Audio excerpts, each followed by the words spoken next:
যে যেভাবে থাকতে চাই তাকে সেভাবে থাকতে দেওয়া উচিত। কেননা কোনো কিছু জোর করে হয় না।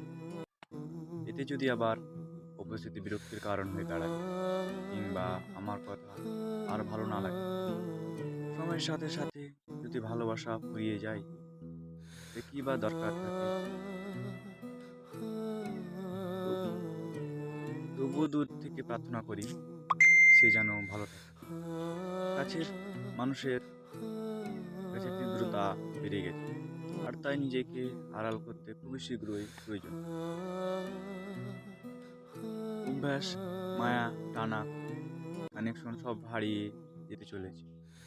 অনেকটা পথ একসাথে হেঁটে যাওয়ার পর মাঝপথে সে একা ফিরিয়ে আসা যন্ত্রটা অনেক বেদনাদায়ক।